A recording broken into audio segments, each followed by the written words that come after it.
cinta. Ya, ayo, di antara hura-hura yang membahagiakan dalam hidup Abu Nuwas, ya dia cinta. Dia selain suka kemabukan juga suka lawan jenis. Itu salah satu contoh puisinya tentang cinta. Duhai mata yang mempesona, engkau redup selamanya. Tatapanmu menguak rahasia yang tersimpan di dada. Perhatikanlah diri kita. Engkau menutupiku meski engkau sendiri tanpa baju. Seakan takdir menyembunyikanku. Engkau membunuhku tanpa harapan untuk balas dendam. Seakan pembunuhan itu adalah persembahan kepada Tuhan. Oh, itu kan kalimat pernyataan cinta yang luar biasa. Pinternya seorang Abu Nuwas. Jadi kalau bikin puisi kayak gini ya terus dikasihkan lawan jenisnya ya mesti langsung kelepek-kelepek kan, dibilangin duhai mata yang mempesona. Itu kan siapa yang tidak suka diginiin. Dan ini memang keahliannya Abu Nuwas. Ada sangat banyak puisi-puisi ekspresi cinta kepada lawan jenis. Bahkan ini ada satu cerita, Abu Nuwas ini terpaksa naik haji. Kenapa? Ya,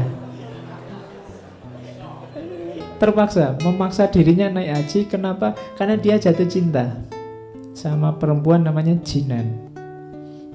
Dan Jinan ini memaksa dia, kalau kamu cinta padaku ya kamu harus haji. Nah, dia terus terpaksa naik haji. Kalau sekarang susah ya. Tapi ini bisa jadi modus. Kalau perempuan ingin nolak laki-laki bisa. Kalau kamu cinta padaku, kamu harus naik haji. Nah, itu nunggunya 20 tahun berarti. Ya, kamu bisa modus itu. Jadi kalau takut nolak bilang aja gitu. Oh, saya mau padamu tapi harus haji dulu. Oh, itu ngantrinya hampir 30 tahun sekarang. Jadi, nah kalau Abu Nuwas naik haji beneran ya, kalau zaman Abu Nuwas sih gampang. Apakah engkau tahu betapa umurku sia-sia oleh permintaannya? Sedang permintaan itu alangkah sulitnya. Karena dia males ibadah, wong dia senengane mabuk. Karena tak kudapatkan alasan untuk mendekatinya, terpaksa yang sulit itu kulakukan juga. Aku menunaikan ibadah haji. Dan kukatakan aku benar-benar telah haji. Duhai Jinan, akhirnya kemudahan menyatukan aku dengannya. Oh, itu jatuh cinta beneran ini berarti kan, sampai rela naik haji padahal dia males. Ya, jadi cuma ya kalau sudah jatuh cinta apapun dilakukan. Makanya aku katakan aku benar-benar sudah haji loh ini. Oke, tapi toh ya sifatnya Abu Nuwas ya tetap putus nyambung. Ada juga yang saya potong itu. Kutulis di atas pipiku satu kalimat untuknya. Duhai beratnya saat berpisah. Ia menjawab dengan gerakan jemarinya. Kupahami pesanmu, namun untuk kita tiada lagi jalan bertemu. Oke, yo, pokoknya kalau puisi-puisi kayak gini lumayan lah ya. Kita bisa mending. Atau ini, aku puasa saat engkau marah dan berbuka saat engkau bahagia, gembira. Oke, ayo. Oh, jadi kalau pasanganmu sedang marah kan itu alamat kamu harus tirakat itu. Tirakat itu kan tidak bisa tidur. Kenapa? Karena dia sedang marah. Hidupmu tidak tentram, makan tidak enak itu. Jadi aku puasa saat engkau marah. Tapi kalau sudah luluh, sudah tidak marah lagi, saatnya buka puasa. Dan aku berbuka saat engkau gembira. Jadi di luar kecerdikannya tadi, Abu Nuwas ini seorang yang sangat pintar bikin puisi, bikin syair. Tapi ya tetap, ini dalam konteks dia hura-hura sebenarnya. Ini babak awal kehidupannya. Ya sering dia dikejar-kejar tentara, dikejar-kejar laskar karena kesalahan-kesalahannya. Tapi lagi-lagi yang menyelamatkan kecerdikannya. Misalnya kalau ada cerita yang suatu ketika rumahnya digeledah. Jadi digeledah banyak barang pecah. Karena mungkin nyari-nyari jangan-jangan menyimpan sesuatu yang bisa membuat dia diseret ke penjara, mungkin begitu. Jadi, Abu Nuwas ini sangat marah, tersinggung karena rumahnya diacak-acak. Dia ingin balas dendam sama raja.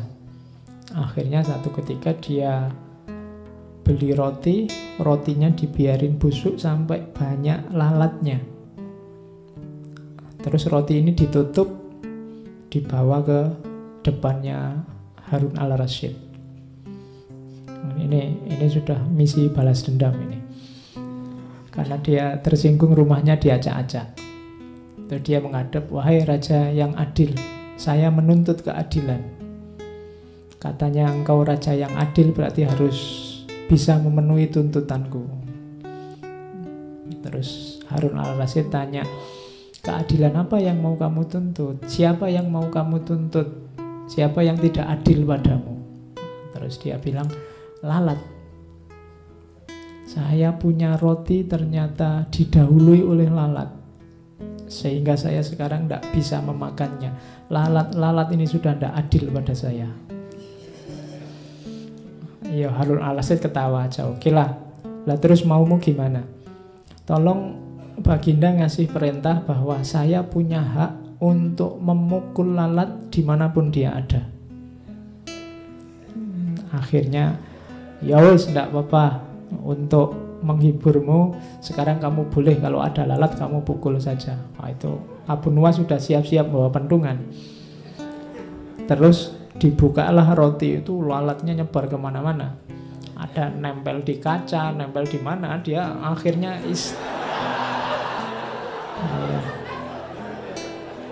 ya, istananya Rajana dikeprui semua sama Abu Nuwas. Itu caranya dia balas dendam pada raja. Oke, itu cerita-cerita kayak gini nanti banyak di Alfu Lailah wa Lailah, kisah 1001 malam. Meskipun nanti beberapa ulama mengkritik karena cerita itu fiktif, tapi ada beberapa nama yang harusnya tetap dimuliakan, tapi gara-gara cerita itu terus kesannya jadi. Nanti ada beberapa cerita yang kesannya, misalnya Harun al-Rasyid juga suka minum-minum. Nah, itu banyak ulama mengkritik Alfu Lailah wa Lailah.